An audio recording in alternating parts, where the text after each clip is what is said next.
Hello friends, welcome back to my YouTube channel. आज class 7 है जिसमें हम लोग पॉलिटी का क्रैश कोर्स करते हैं।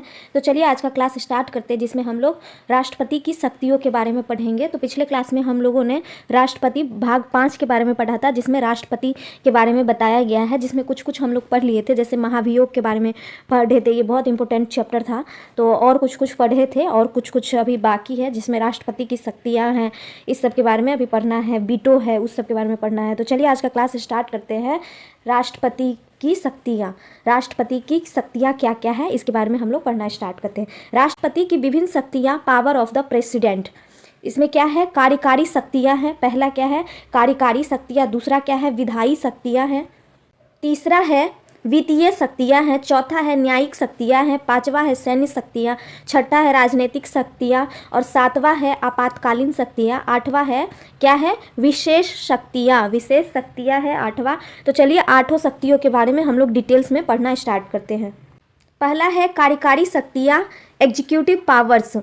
इसके तहत राष्ट्रपति कार्य संचालन हेतु विभिन्न पदाधिकारियों की नियुक्ति करते हैं। तो इसके अंतर्गत राष्ट्रपति अच्छे से कार्य का संचालन हो, इसके लिए वो विभिन्न प्रकार के पदाधिकारियों का नियुक्ति करते हैं। जैसे कि प्रधानमंत्री का नियुक्ति होता है, यूपीएससी के अध्यक्ष एवं सदस्य का, वित्त आयोग के अध्यक्ष एवं सदस्य का, महान्यायवादी का, नियंत्रक महालेखा परीक्षक का और मुख्य निर्वाचन आयुक्त आदि का। तो इन लोगों का सिलेक्शन कौन करते हैं? राष्ट्रपति करते हैं। किस लिए करते हैं? हमारे देश का जो कार्य अच्छे से संचालन हो, इसके लिए करते हैं। भारत के सभी कार्य राष्ट्रपति के नाम से हस्ताक्षर ही किए जाते हैं।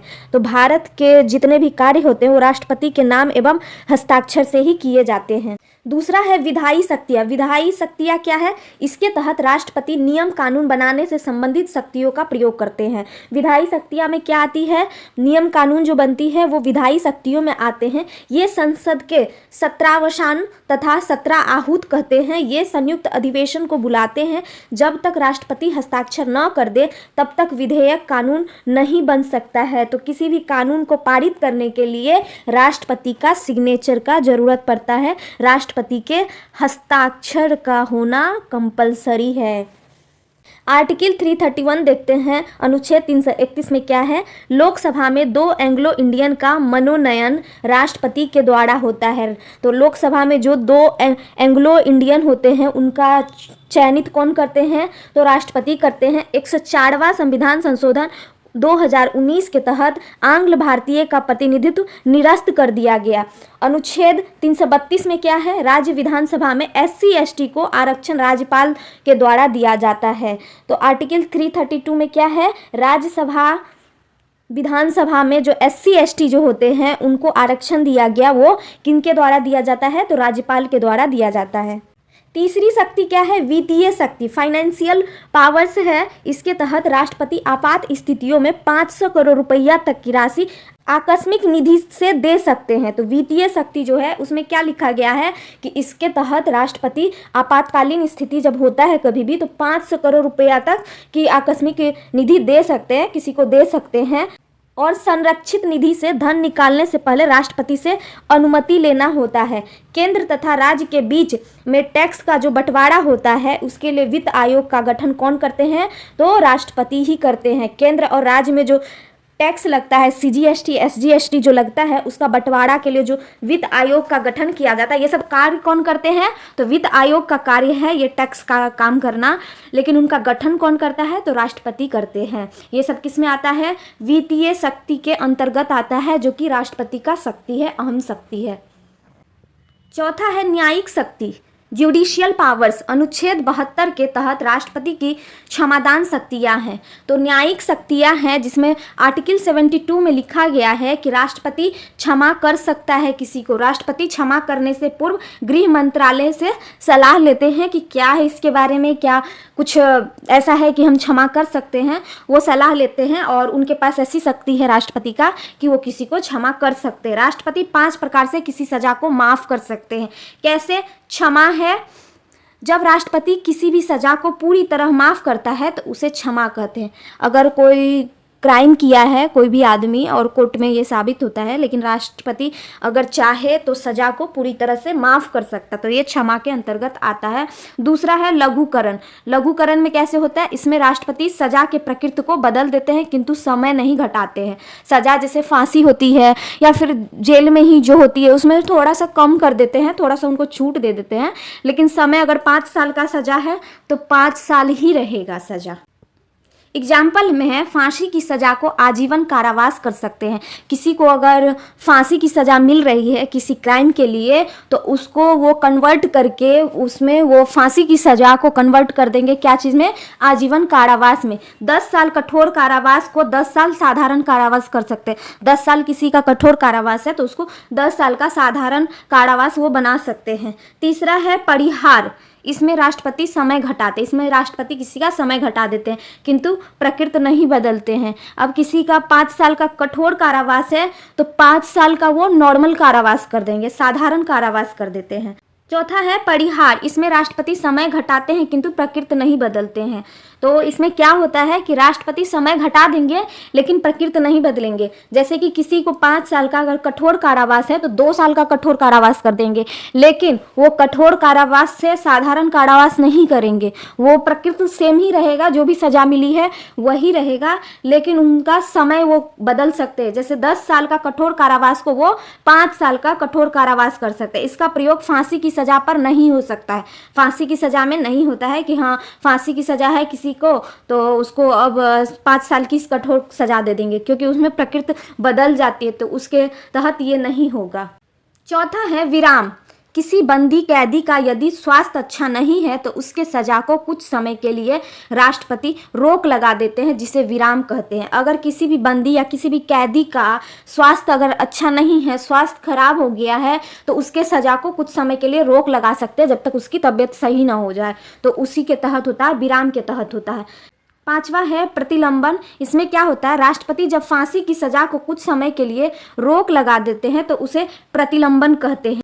अगर किसी को जज के द्वारा सज़ा सुना दिया गया है कि इसको फांसी की सज़ा मिलेगी तो उसे राष्ट्रपति चाहे तो प्रतिलंबन लगा सकते हैं। इसमें यह होगा कि कुछ समय उसको मिल जाएगा जिसमें वो अपने लिए कुछ अपील कर सकते हैं, याचिका या दया कुछ दे सकते हैं। तो अगर वो सही रहा तो वो अपने लिए लड़ सकता है उतने समय के लिए, तो उसी में प्रतिलंबन में होता है। नोट में है राष्ट्रपति सिविल कोर्ट तथा सेना का कोर्ट, मार्शल कोर्ट दोनों की सजा माफ कर सकते हैं। तो राष्ट्रपति जो है सिविल कोर्ट और सेना court, civil court martial court दोनों ही कोर्ट की सजा को चाहे तो माफ करा सकते हैं। राज्यपाल भी सजा माफ कर सकता है किंतु फांसी एवं सेना की सजा को माफ नहीं कर सकता है। तो राज्यपाल जो है वो भी सजा माफ कर सकता है, वो भी किसी का सजा माफ कर सकता है, लेकिन फांसी और सेना की जो सजा होती है उसको वो माफ नहीं करा सकता। अमेरिकी राष्ट्रपति भी सेना की सजा को माफ नहीं करा सकता। अमेरिका में भी यह नियम है कि आप किसी के फांसी के सज़ा को माफ़ नहीं करा सकते, सेना की सज़ा को माफ़ नहीं करा सकते। पांचवा है सैन्य शक्ति, मिलिट्री पावर्स। यह तीनों सेना का प्रधान होता है, अतः यह किसी भी देश से युद्ध विराम की घोषणा करता है। तो सैन्य शक्ति के अंतर्गत आता है अगर किसी देश के साथ युद्ध होती है तो उसको वो विराम लगा सकते हैं कि हाँ अब 5 बजे से दूसरे देश से बात हो जाती है कि इतना बजे हमारे तरफ से आपके तरफ आक्रमण नहीं होगा, तो ये उसके लिए बोल सकते हैं। यहाँ के भी सेना को बोल देते हैं कि हाँ इतना बजे वहाँ से बंद हो जाएगा, हम लोग भी बंद करते हैं युद्ध, अब हम लोग बंद करते हैं। छठा है राजनीतिक शक्ति। इसमें यह भारत के राजदूत को विदेश भेजते हैं तथा विदेशी राजदूत को भारत में आने की अनुमति देते हैं। तो राजनीतिक शक्ति छठा जो है राष्ट्रपति का, जिसमें भारत के राष्ट्रपति जो है वो भारत से राजदूत को विदेश भेज देते हैं और विदेशी राजदूत को भी वो भारत में आने दे सकते हैं। विदेश जाने वाले मंत्री राष्ट्रपति से अनुमति लेकर के जाते हैं। तो कोई भी जो मंत्री होते हैं हमारे देश के, वो विदेश जब जाते हैं तो राष्ट्रपति से अनुमति ले करके जाते हैं। राष्ट्रपति जैसे कि यहाँ के हैं वो एज ए गार्जियन टाइप के हैं कि गार्जियन से पूछ करके जाना। तो अगर प्रधानमंत्री भी जाते हैं विदेश के दौरा पे या फिर कहीं भी तो वो भी राष्ट्रपति से अनुमति ले करके जाते। सातवां है आपातकालीन शक्तियाँ। ये बहुत ज़्यादा ही इम्पोर्टेंट है टॉपिक, इमरजेंसी पावर्स, तो इसके बारे में पढ़ते हैं। ये है राष्ट्रीय आपात। अनुच्छेद 352 में कहा गया है कि जब कभी विदेशी आक्रमण हो जाए या सशस्त्र विद्रोह हो जाए तो मंत्रिमंडल के सिफारिश पर राष्ट्रपति राष्ट्रीय आपात की घोषणा करते हैं।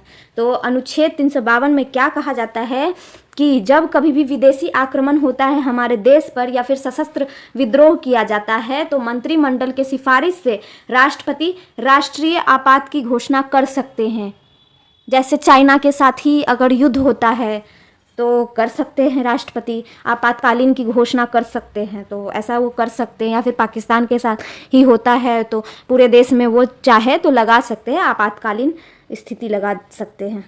लेकिन इसमें भी कुछ रीजन है, कुछ कारण है, कैसे कैसे कुछ परिस्थितियां हैं कि वो कैसे करेंगे। घोषणा के 30 दिन के अंदर संसद के दोनों सदनों द्वारा राष्ट्रीय आपात का अनुमोदन मिलना जरूरी होती है। यदि राज्यसभा अनुमोदन कर दिया हो और लोकसभा पहले से ही भंग हो तो लोकसभा का चुनाव होने के बाद 30 दिन के भीतर अनुमोदन करेगा। दोनों सदनों में अनुमोदन मिलने के बाद आपात 6 महीना तक लागू, अनुमोदन अनंत काल तक बढ़ाया जा सकता है। तो राष्ट्रपति स्वयं के मर्जी से ये नहीं कर सकते हैं, क्योंकि हम लोग प्रत्यक्ष रूप से राष्ट्रपति को नहीं चुनते हैं। तो घोषणा के 30 दिन के अंदर संसद के द्वारा, सदनों द्वारा राष्ट्रपति आपात का अनुमोदन मिलना जरूरी होता है, क्योंकि राष्ट्रपति को हम लोग खुद से स्वयं से नहीं चयन करते हैं, तो वो हमारे अप्रत्यक्ष रूप से उनका चयन होता है। तो हमारे जो सांसद होते हैं वो बोलते हैं, दोनों सदनों में बोलते हैं, उनका भी अनुमोदन मिलना जरूरी होता है, वो भी इस विषय पर राय देते हैं, तभी होता है। यदि राज्यसभा अनुमोदन कर दिया हो और लोकसभा पहले से ही भंग हो गया हो तो लोकसभा का चुनाव होने के बाद ही 30 दिन के भीतर अनुमोदन करेगा, ऐसा होगा। ये ऐसा नहीं है कि एक सदन भी कर दिया तो नहीं होगा, दोनों सदनों का भी होना कंपलसरी होता है, क्योंकि हम लोग राष्ट्रपति को प्रत्यक्ष रूप से नहीं जानते हैं, प्रत्यक्ष रूप से हम लोग उनका चयन नहीं किए हैं। दोनों सदनों में अनुमोदन मिलने के बाद आपात 6 महीना तक लागू, अनुमोदन अनंत काल तक बढ़ाया जा सकता है। अगर दोनों सदन अगर बोल देते हैं, अनुमति दे देते हैं, तो आपातकाल 6 महीना तक होता है वैसे, लेकिन बढ़ाते बढ़ाते अनंत काल तक भी बढ़ाया जा सकता है। यदि राष्ट्रपति बिना मंत्रिमंडल सिफारिश के लिए आपात लागू कर देता है तो इसकी चुनौती सुप्रीम कोर्ट में दी जाती है। तो कभी भी राष्ट्रपति बिना मंत्रिमंडल के सिफारिश के आपात लागू नहीं कर सकता है। अगर ऐसा करता है तो इसकी चुनौती सुप्रीम कोर्ट में दी जाएगी। राष्ट्रीय आपात का प्रभाव, राष्ट्रीय आपात का क्या क्या प्रभाव हो सकता है। इफेक्ट ऑफ नेशनल इमरजेंसी, चलिए इसके बारे में पढ़ते हैं। इसमें क्या है, मूल अधिकार स्थगित कर दिया जाता है। जब राष्ट्रीय आपातकालीन आता है तो ये हमारे मूल अधिकार को भी स्थगित कर देता है। हमारा जो घूमने, स्वतंत्र घूमने का अधिकार, जैसे लॉकडाउन ही हुआ था कोरोना के समय में, तो सरकार अगर आपात की स्थिति लाया था जो कि बहुत ही छोटा था, तो उसमें हमारा मूल अधिकार, उस हम लोग चाहे तो नहीं घूम सकते, क्योंकि सरकार ने मना कर दिया था, तो हम लोग नहीं, जबकि हमारा घूमना किसी भी स्थान पर, बहुत कुछ ऐसा है जो मूल अधिकार है वो भंग हो जाता है, उसको स्थगित कर दिया जाता है और देश का संघीय ढांचा प्रभावित हो जाता है। देश का जो संघीय ढांचा होता है वो आपात की स्थिति में प्रभावित हो जाता है। दूसरा है अनुच्छेद 352 जब लागू होता है तो अनुच्छेद 358 स्वतः लागू हो जाता है। तो आर्टिकल 352 जब लागू होता है तो उसमें 358 भी लागू हो जाता है। उसके परिणाम स्वरूप क्या होता है, 19 में नई विभिन्न प्रकार की स्वतंत्रता को स्थगित कर दी जाती है। तो बहुत सारी स्वतंत्रता को स्थगित कर दिया जाता है। तो आर्टिकल 352 में क्या है, तो उसमें विद्रोह, युद्ध या आक्रमण होता है उसके बारे में इसमें बताया गया है, आर्टिकल 352 में बताया गया है। अनुच्छेद 359 आपातकाल के दौरान राष्ट्रपति को यह अधिकार देता है कि वह अनुच्छेद 20-21 को छोड़कर किसी भी मूल अधिकार को स्थगित कर सकते हैं। तो आर्टिकल 359 में क्या अधिकार होता है कि वह 20 और 21 जो है आर्टिकल, उसमें मूल अधिकार को स्थगित कर सकते। 20 और 21 जो होते हैं उसको छोड़ करके और जो भी मूल अधिकार है हमारा उसको स्थगित कर सकते हैं। तो आर्टिकल 20 और आर्टिकल 21 में क्या लिखा गया, आर्टिकल 20 में है कि यह एक आरोपित व्यक्ति जो होता है उसको 3 तरह का सुरक्षा देता है, जैसे कि पूर्वव्यापी कानून से संरक्षण, दोहरे दंड से संरक्षण, आत्म अभिशंसन से संरक्षण। और आर्टिकल 21 में क्या बताया गया है, उसमें यह कहता है कि किसी भी व्यक्ति को विधि के द्वारा स्थापित जो प्रक्रिया होती है उसके अतिरिक्त जीवन का व्यक्तिगत स्वतंत्रता के अधिकार से वंचित नहीं किया जाएगा। तो व्यक्तिगत स्वतंत्रता आर्टिकल 21 में है, तो इस दोनों को छोड़ करके जो मूल अधिकार होते हैं उसको स्थगित कर सकते राष्ट्रपति, और इस दोनों आर्टिकल को स्थगित नहीं कर सकते हैं। डी में क्या है, राज्य सरकार शक्ति विहीन हो जाती है। इसमें राज्य सरकार शक्ति विहीन, राज्य सरकार की जो शक्ति होती है ना वो केंद्र सरकार को दे दी जाती है, तो ये राष्ट्रपति का शक्ति है। संसद राज्य सूची के विषय में कानून बना सकता है, किंतु इसका प्रभाव केवल 1 साल तक प्रभावित रहता है। तो संसद चाहेगा तो राज्य सूची के विषय में कानून बना सकता है, लेकिन 1 साल के लिए वो प्रभावित रहेगा, क्योंकि राज्य सरकार शक्ति विहीन हो गई है तो केंद्र सरकार, संसद ही कानून बनाएगी। एफ में है, अनुच्छेद 352 में पहली बार मंत्रिमंडल शब्द का प्रयोग हुआ था। तो आर्टिकल 352 में है, पहली बार मंत्रिमंडल शब्द का प्रयोग हुआ था। नोट में है, अब तक 3 बार राष्ट्रीय आपात लगा है। अब तक कितनी बार लगा है? 3 बार लगा है।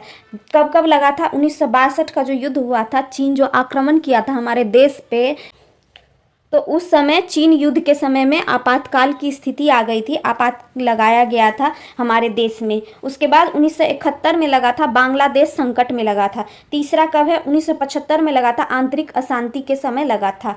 तो 1962 में चीन युद्ध के समय आपातकालीन स्थिति आ गई थी हमारे देश में। 1971 में बांग्लादेश संकट के समय में आया था, और 1975 में आंतरिक अशांति के समय में हमारे देश में आपात की स्थिति आ गई थी। इसमें लोकसभा का कार्यकाल 1 वर्ष के लिए बढ़ा दिया जाता है। तो जो आपातकाल की स्थिति आती है उस समय लोकसभा का कार्यकाल होता है, उसको 1 साल के लिए बढ़ा दिया जाता है। बी है, राजकीय आपात या राष्ट्रपति शासन। अनुच्छेद 356 में है, उसमें क्या है, यह तब तक लाया जाता है जब राज्य का संवैधानिक ढांचा विफल हो जाए। जब राज्य का संवैधानिक ढांचा विफल हो जाता है उस समय आपात की स्थिति आती है, राजकीय आपात या राष्ट्रपति शासन का आता है समय। अनुच्छेद 355 में कहा गया है कि प्रत्येक राज्य संविधान के अनुरूप शासन करेगा, अर्थात बहुमत की सरकार द्वारा ही शासन होगी। तो आर्टिकल 355 में क्या लिखा गया है कि प्रत्येक राज्य संविधान के अनुरूप शासन करेगा, मतलब कि बहुमत सरकार जो होती है उसी के द्वारा शासन होगा। अनुच्छेद 365 में कहा गया है कि संघ प्रत्येक राज्यों को बाहरी आक्रमण और आंतरिक अशांति से रक्षा करती है। तो संघ जो होती है वो प्रत्येक राज्य को या तो बाहरी आक्रमण होता है या फिर आंतरिक जो अशांति होती है उससे रक्षा करती है, तथा यह भी सुनिश्चित करती है कि प्रत्येक राज्य सरकार संविधान के अनुरूप में कार्य करेगी। यदि अनुच्छेद 355 या 365 का कोई राज्य उल्लंघन करेगा, आर्टिकल 355 या आर्टिकल 365 का कोई राज्य उल्लंघन करता है, तो राज्यपाल की सूचना पर मंत्रिमंडल के सिफारिश द्वारा राष्ट्रपति के हस्ताक्षर द्वारा उस राज्य का राजकीय आपात लागू किया जा सकता है, कर दिया जाएगा। राजकीय आपात का अनुमोदन संसद के दोनों सदनों द्वारा 60 दिनों के अंदर में करना अनिवार्य होता है। यदि राज्यसभा अनुमोदन कर दिया है और लोकसभा पहले से ही भंग हो तो नई लोकसभा 30 दिनों के भीतर में अनुमोदन कर देती है। संसद के दोनों सदनों से अनुमोदन मिलने के बाद यह 6 महीने तक लागू होता है। 6 महीने तक एक बार लागू होता है। 6 महीने तक अनुमोदन करके इसे अधिकतम 3 वर्षों तक बढ़ाया जा सकता है। पहले 6 महीने के लिए करता है, जब दोनों सदन इसको लागू कर देते हैं, इससे सहमत हो जाते हैं, तब 6 महीने के लिए होता है, लेकिन उसको बढ़ाते बढ़ाते 3 साल तक ले जा सकते हैं। नोट में है, अपवाद के रूप में पंजाब में राजकीय आपात 3 वर्षों से अधिक हो गया था।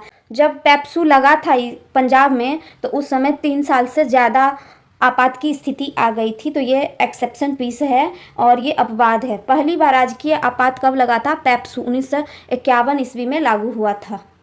तो हम लोग अब पढ़ते हैं राजकीय आपात का क्या प्रभाव पड़ता है, उसके बारे में पढ़ते हैं। Effect of state emergency. राज्य की सारी कार्यपालिका की शक्तियाँ जो होती है राज्यपाल के हाथ में चली जाती है। तो राज्य की सारी कार्यपालिका शक्तियाँ राज्यपाल के हाथ में चली जाती है जब राजकीय आपात का स्थिति आता है। मुख्यमंत्री शक्ति विहीन हो जाता है। मुख्यमंत्री का जो शक्ति होता है वो किसके हाथों में चली जाती है? तो राज्यपाल के हाथों में चली जाती है। राज्य की विधायी शक्तियाँ संसद के पास चली जाती है। राज्य की जो विधायी शक्तियाँ होती है वो किसके पास चली जाती है? संसद के पास चली जाती है। राज्य का जो बजट होता है वो अब संसद में प्रस्तुत होने लगता है। नोट में है, राजकीय आपात के दौरान एचसी हाई कोर्ट में कार्य प्रभावित नहीं होते हैं। सी है वित्तीय आपात अनुच्छेद जो कि 360 में इसका जिक्र है, फाइनेंशियल इमरजेंसी। आर्टिकल 360 के बारे में पढ़ते हैं। इसे यूएसए के संविधान से लाया गया है।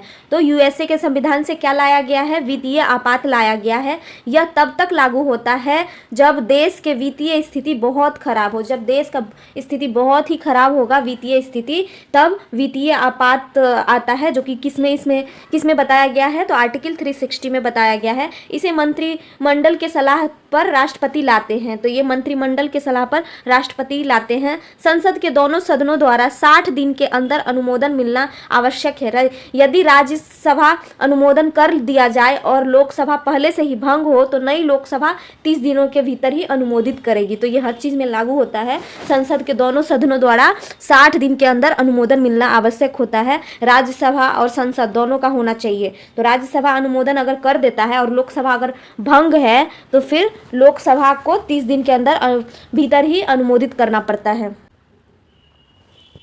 एक बार अनुमोदन मिलने के बाद तब तक लागू रहेगा जब तक कि संसद इसे स्वयं न हटा दे।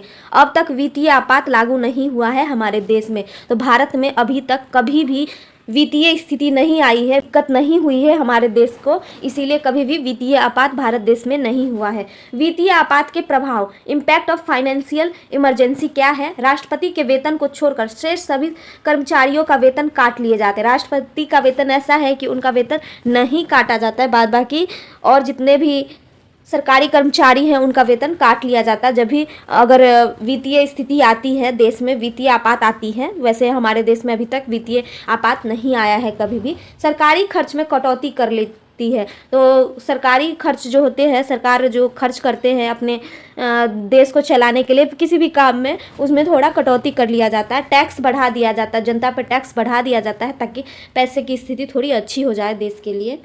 आपात संसद का अनुमोदन नई लोकसभा। राष्ट्रीय आपात किसमें है?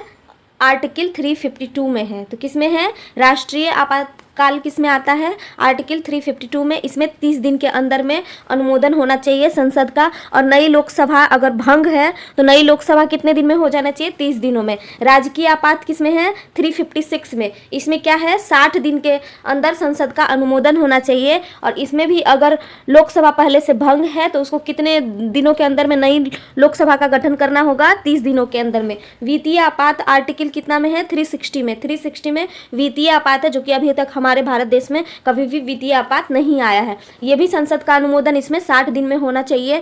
अगर लोकसभा भंग है तो 30 दिनों में नया लोकसभा का गठन कर लेना होता है। 8वां है विवेकाधिकार शक्ति। इस शक्ति का प्रयोग करके राष्ट्रपति अपनी इच्छा अनुसार करते हैं। इसका प्रयोग लोकसभा के त्रिशंकु होने के अर्थात किसी भी दल को बहुमत न मिलने पर करते हैं। अगर कोई भी दल को अगर बहुमत नहीं मिलता है तो अब इस शक्ति का प्रयोग कौन करते हैं? राष्ट्रपति करते हैं। विवेकाधिकार, अपना विवेक के जो उनका इच्छा होता है उसके अनुसार वो करते हैं, अपनी बुद्धि का प्रयोग करके करते हैं। जब लोकसभा में किसी भी दल को बहुमत नहीं मिलता है तो राष्ट्रपति किसी भी दल के नेता को प्रधानमंत्री घोषित कर सकते हैं।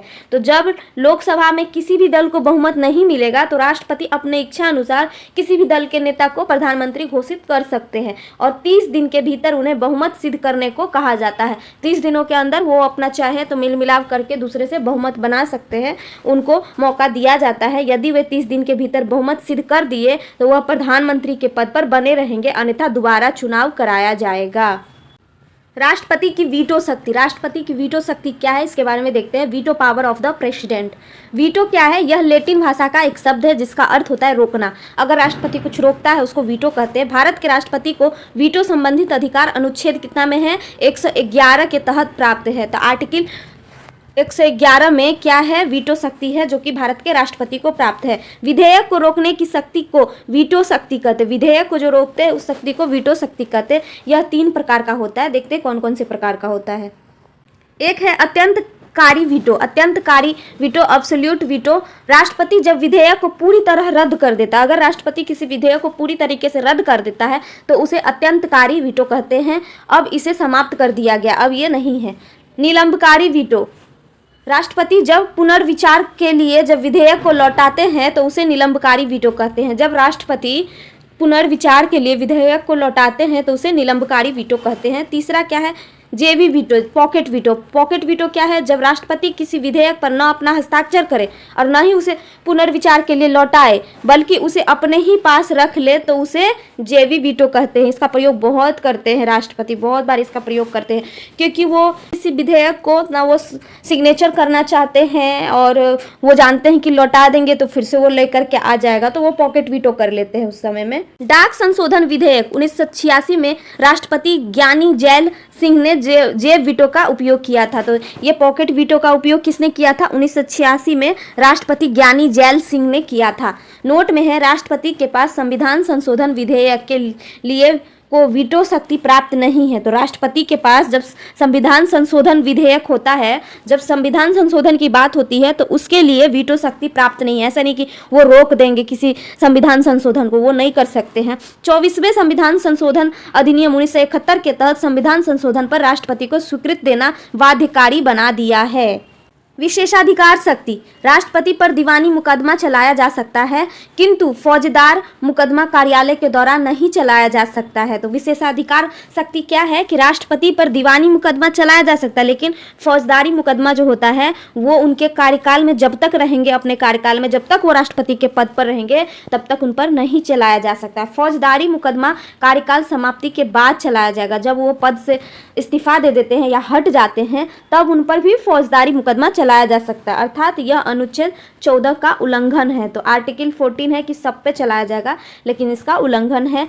राष्ट्रपति किसी भी केंद्रीय विश्वविद्यालय के महाकुल अधिपति होते हैं। तो राष्ट्रपति जो होते हैं किसी भी केंद्रीय यूनिवर्सिटी होते हैं उसके महाकुल अधिपति होते हैं, मतलब सबसे बड़े पोस्ट पर वही होते हैं। भारत के राष्ट्रपतियों की सूची। राष्ट्रपति कौन है? डॉक्टर राजेंद्र प्रसाद जो बने थे वो 26 जनवरी 1950 से 13 मई 1962 तक बने थे। इनका क्या था विशेष? एकमात्र राष्ट्रपति थे जो कि 2 बार राष्ट्रपति बने। तो डॉक्टर राजेंद्र प्रसाद ही एक ऐसे मात्र राष्ट्रपति है जो कि 2 बार राष्ट्रपति बने थे। वे पूर्व में पटना नगर पालिका के चेयरमैन के पद पर आसीन थे। तो डॉक्टर सर्वपल्ली राधाकृष्णन जो थे वो 13 मई 1962 से 13 मई 1967 तक रहे। राधाकृष्णन मुख्यतः दर्शनशास्त्री थे और लेखक थे।